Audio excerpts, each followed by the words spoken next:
Actively managing your personal brand is critical if you want to make a significant impact in the areas of your life important to you. I'm Garry Browne, the Personal Brand Catalyst. I've spent most of my life working in the world of branding products. More recently, I've been exploring the world of personal branding and wrote a book on this, Brand New, Brand You. And the podcast has come out of this as a way to share first-hand experiences from some of Australia's most recognised personal brands. Today, I have the pleasure of introducing Matt Levy. Born 15 weeks premature with cerebral palsy and a vision impairment, Matt has survived 50 plus operations. Brain, heart, lung and ears, you name it, to become the international swim star he is today. Matt has competed in 5 consecutive Paralympics, 3 gold, 1 silver and 5 bronze medals. He swam at 5 world championships and countless nationals and other professional meets, won 20 international medals, held 4 world records and has been awarded a Medal of the Order of Australia. He's an ambassador for Australia Day, Westpac International Disability Day, Life's Little Treasures, Athlete Leader Swimming Australia, and on an advisory board for AIS, New South Wales Institute of Sport and Commonwealth Games Australia. A board member of Rainbow Club Australia, Ability Options and Governance Officer for the Australian Swimming Association, and countless many more organisations. Welcome, Matt. Thank you for having me. It's great to be part of the show. And what a pleasure and a privilege it is to have the opportunity to speak with you today. Someone who's covered the various aspects of life, whether it be in sport, whether it be as an author, whether it be in terms of just mentoring and speaking. And I guess the question I want to ask you to start with is very much about, do you see yourself as a brand or simply as Matt Levy?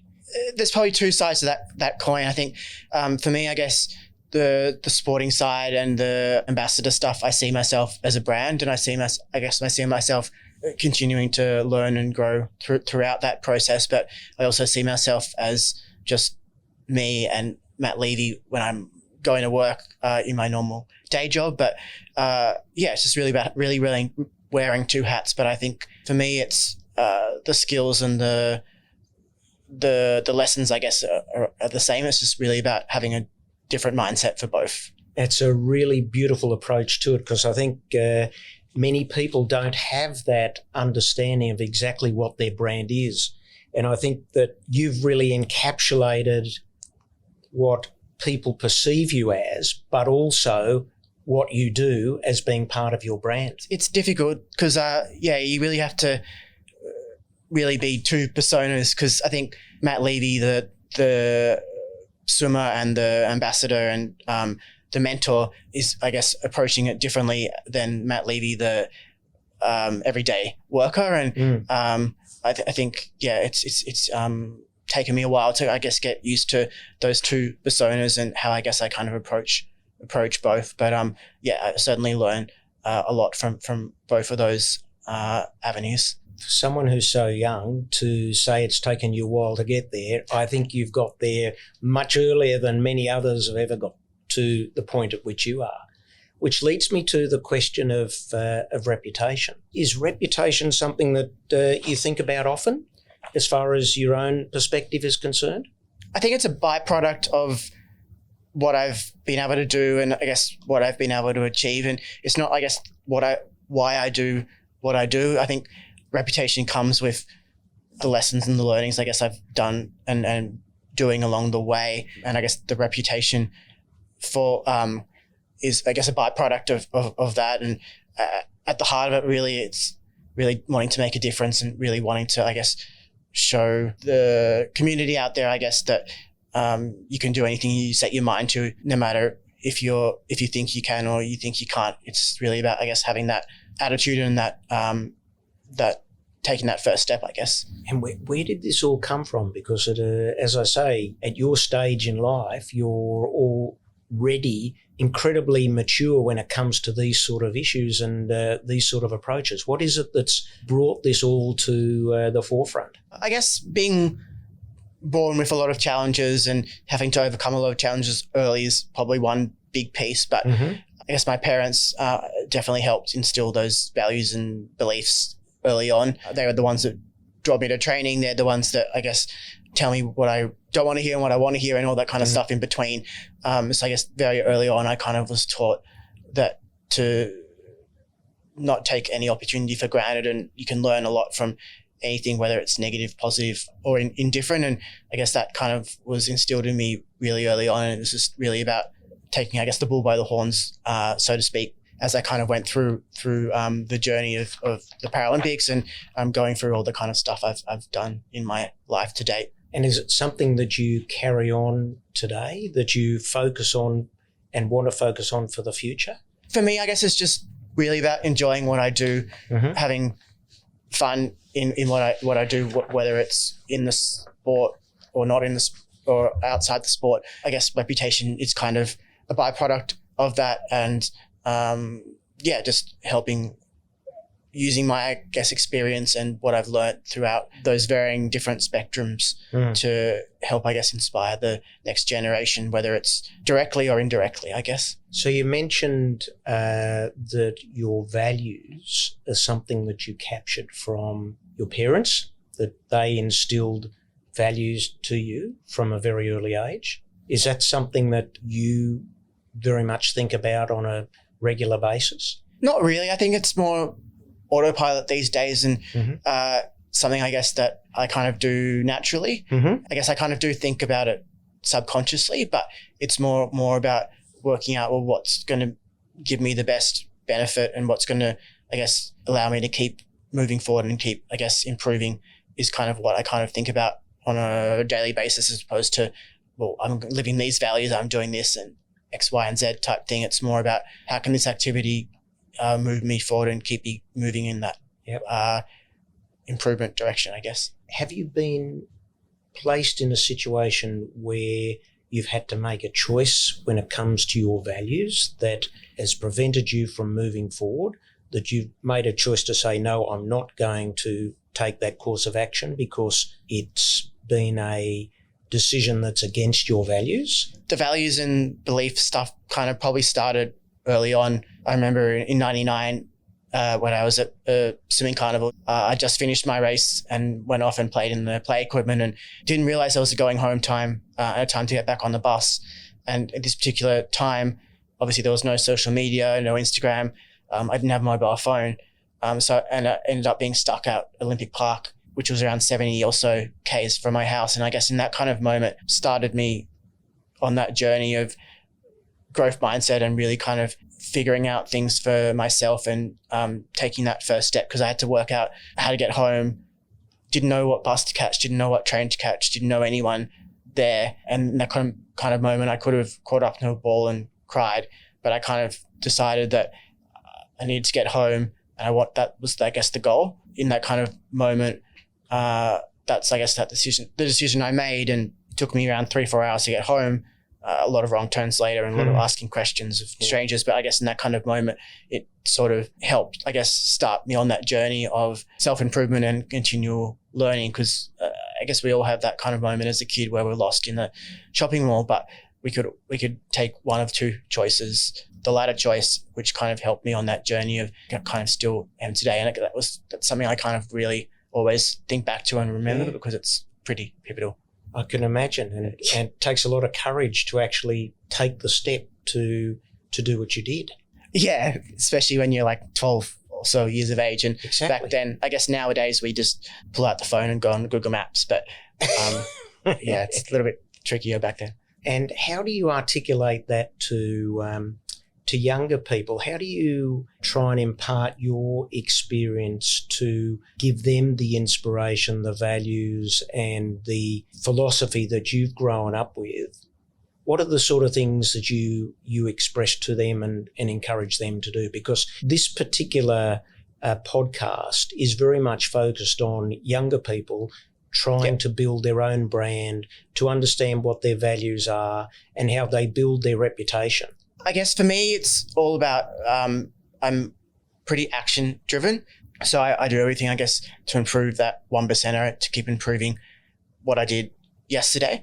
I'm not so much, I guess, talking to individuals and telling them what I've done and how I've done it. It's more about leading from the front and kind of showing them my actions. And I guess I do talk to people and I do, I guess, encourage people. But for me, I guess it's really about what I can do in myself and how I can kind of bring that to the forefront and show people, I guess, what I can do. And by doing that, I guess one or two parts, I guess, of what I'm doing can hopefully rub off on that said person, and they can be, I guess, better for it. Because I think at the end of the day, we all do things differently. We all do things in different ways.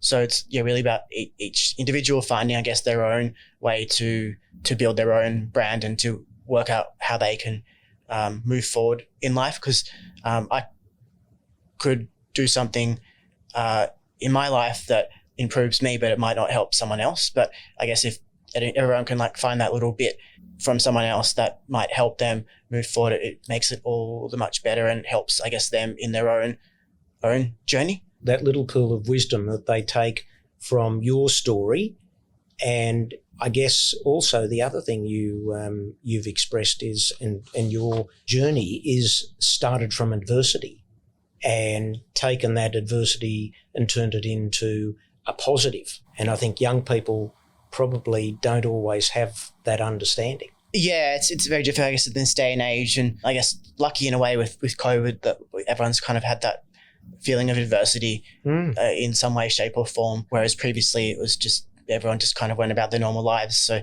yeah, COVID's definitely kind of helped in that regard and showing people that it's not all rosy. And it definitely isn't. Yeah. There's plenty of challenges along the way. And I think you're absolutely right.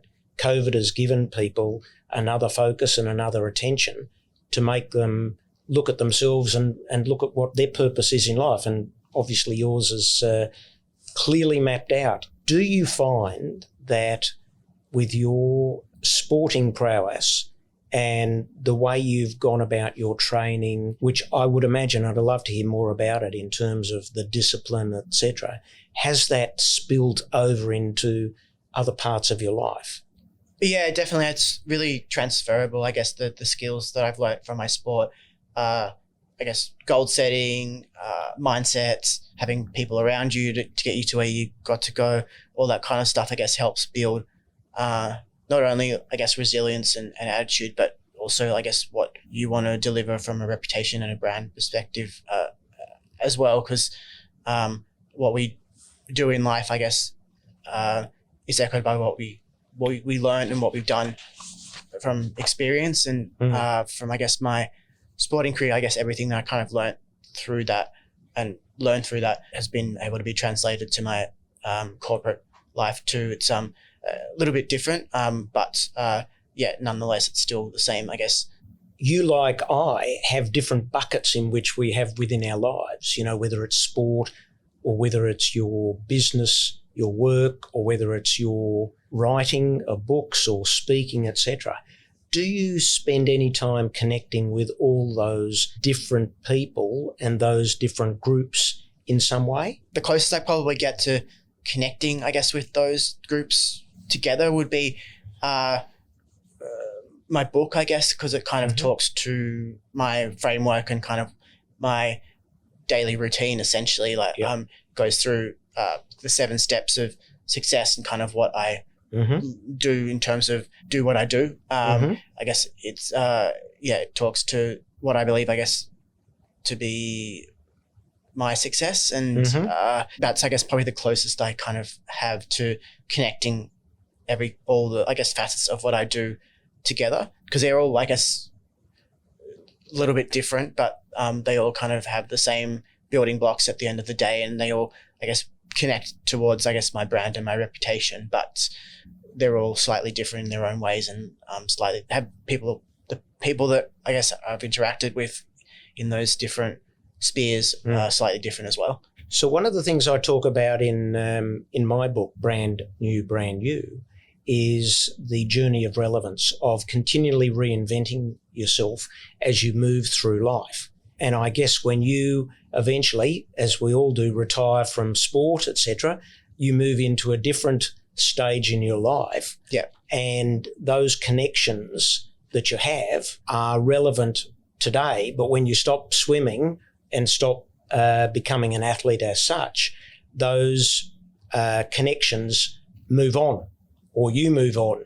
And so having those connections in other parts of your life allow you to be relevant. And I guess you're well connected in LinkedIn. Is that something you continue to build on within your profile so that people know that you are not only a swimmer, but you are a speaker, an author, etc.? Do you spend time building up that network? I think I started in probably 08 on LinkedIn and kind of gradually built from there. And I kind of found with LinkedIn success and failure stories. And I guess I don't know whether I'm good at social media or good at posting, but it seems to work a lot better on. I think you are on LinkedIn. I think you are. On LinkedIn than anything else. And it's great to, I guess, share. I think LinkedIn's really, for me, it's been really great to kind of share what I've learned throughout my life and throughout my experience. Not so much, I guess, what I've done and how I've done it. It's been more about, I guess, sharing insights. Absolutely, yeah. Because I don't tend to like to relive, I guess, my adversity and kind of what I've been through, but I don't mind, I guess, sharing my lessons from that. And in my book I published last year, I share a lot about my key concept of success, and I don't tend to harp too much on the success part of it. It's more, I guess, the journey to get there and how I've ended up doing what I've done. What's the name of the first book? Keeping Your Head Above Water. Keeping Your Head Above Water. Yeah. So great publication. And your second book? Browne Dreams Big. So that got released mid-November this year. It's really interesting. You've done some great target marketing and segmentation, because the first book was for adults, or and the second book, Brandon, is all about targeted at young people. Yeah, definitely. And I think adults can probably read the children's book too, but it's definitely one's for adults, one's for kids. But I kind of just figured when I did the first book, it wasn't hitting the mark and get them to understand when they're young. A kid's not going to read a 270 odd page book. more likely, even if there's lots of pictures in it. Absolutely. Yeah. So very inspiring. And I think they're the sort of marketing tools of building your own brand, which you've obviously done incredibly well in a short space of time. And, the brand you have today, in 10 years' time, you should have an even stronger brand. Yeah, I guess I kind of don't look at it like that. It's more about we're only here for a short period of time, and you might as well use the platform while you're here. And if you can, I guess, change one person's view on life, then I think you've done a good service to the community. And it's just, I guess, changing one person's view at a time, I guess. It's a great philosophy. I remember an old colleague of mine used to say he's on this earth for one time, he wants to make it a good time. And like that. You obviously have a similar philosophy, but also impacting and making one person better off than what they are today, having had the experience of meeting you. And I think that's a really credible and terrific philosophy to have. When you started your career of swimming,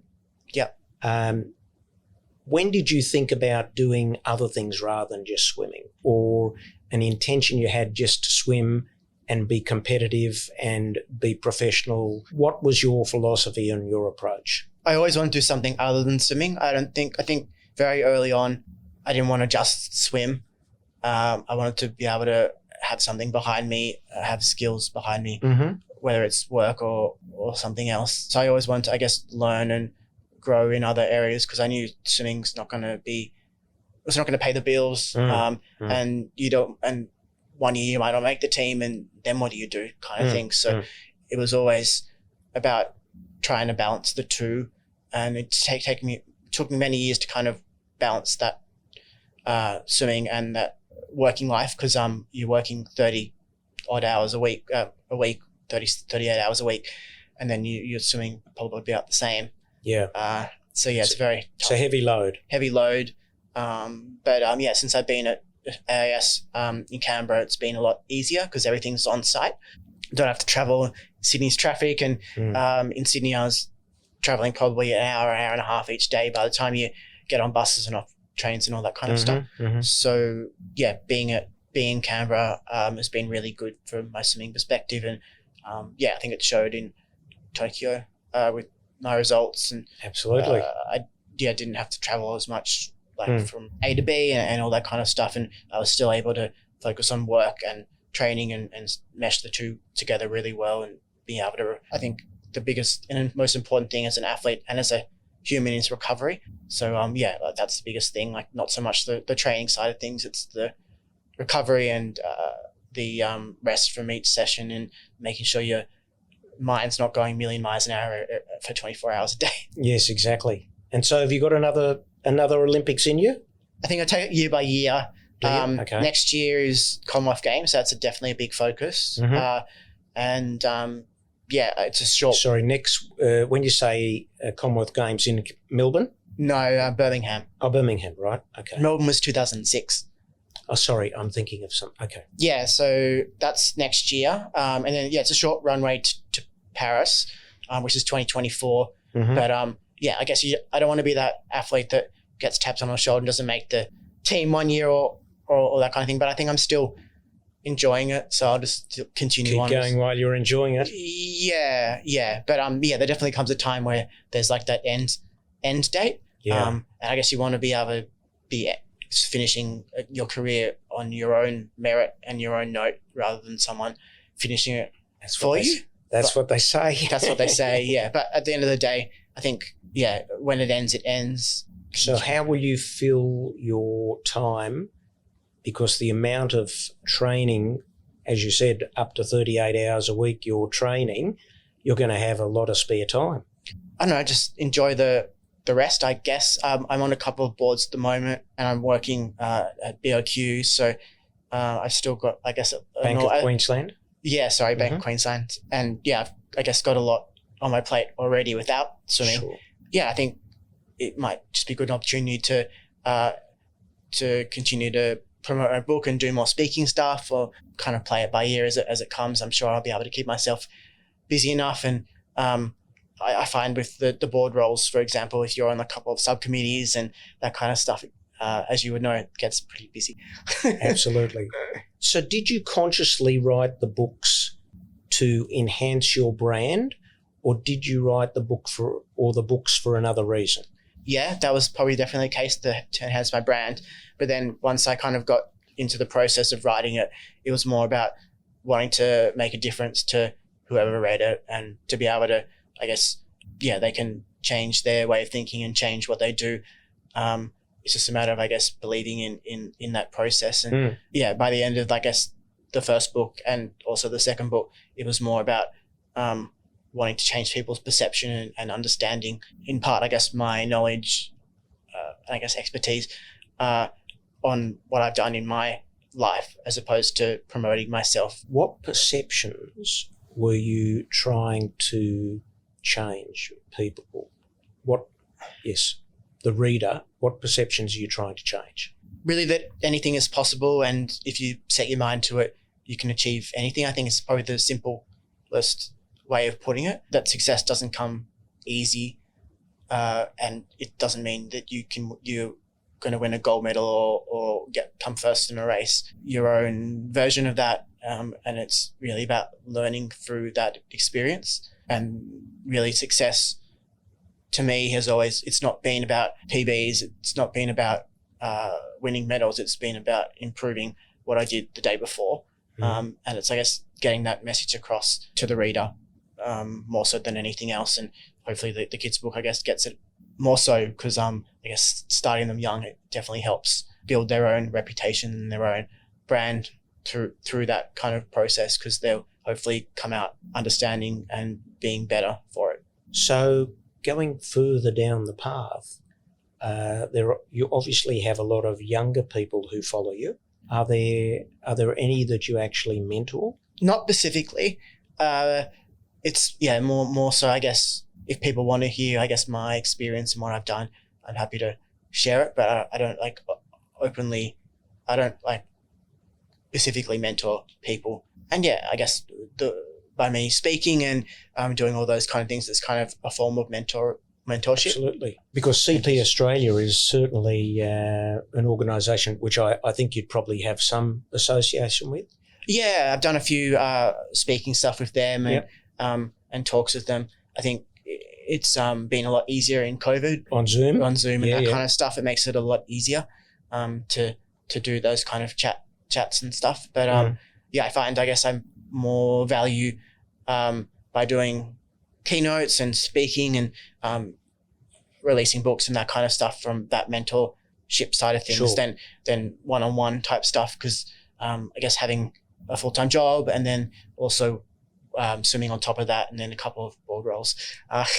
You've got a full plate, or they say a full dance card, I think is what they call it. Yeah, a full plate. So I don't want to like put on extra kind of stuff if I don't feel like I'm going to add value to that. Very sensible. Yeah. So what sort of advice would you give young people that are starting out, that want to be speakers, or they want to be authors, or they want to be swimmers? Are there any particular words of advice that come to mind that you'd like to share, your philosophy? Initially, doing something or doing whatever we want to do because we have a passion for it. And yeah, it's really about finding what your passion is and then kind of working out where you want to go from there. And yeah, that's, I guess, how I kind of started back in 2000, wanting to go to a Paralympic Games because I saw the Paralympics in Sydney, and then it kind of went from there. And also to listen to the people around you, because you're not going to be able to get there by yourself. You're going to need a village and an army to get to where you want to get to. Yeah, I think it's really about following your dreams and just having fun on the way. Absolutely, Owen. And look, I think the other thing I'd like to ask you in regard to young people who sort of, and we were talking about it earlier, some young people are lost and they don't necessarily have a purpose and a way to get that hand up, as it were. Yeah. How would you encourage young people to stand out from the crowd? You've obviously got a talent for swimming, and that's obviously helped you to be able to achieve what you've been able to achieve. What would you like to suggest or advise young people in terms of standing out from the crowd? Is there anything particular? For me, I guess it's always been about knowing where your limits are and knowing what you're capable of.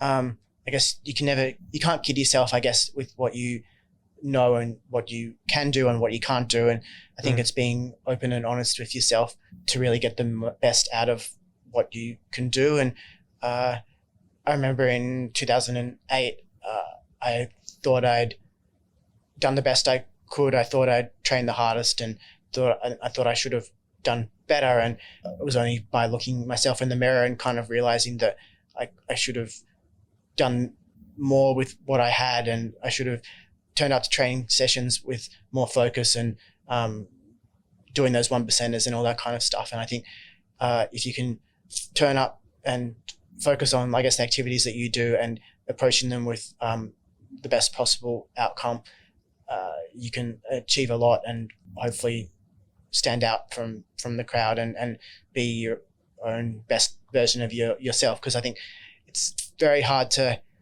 stand out from the crowd, but you can certainly stand out from what you were previously and what you were, I guess, a day ago or 2 days ago. And I think that's the most important thing, not so much standing out from everyone else, but you can certainly be better than you were.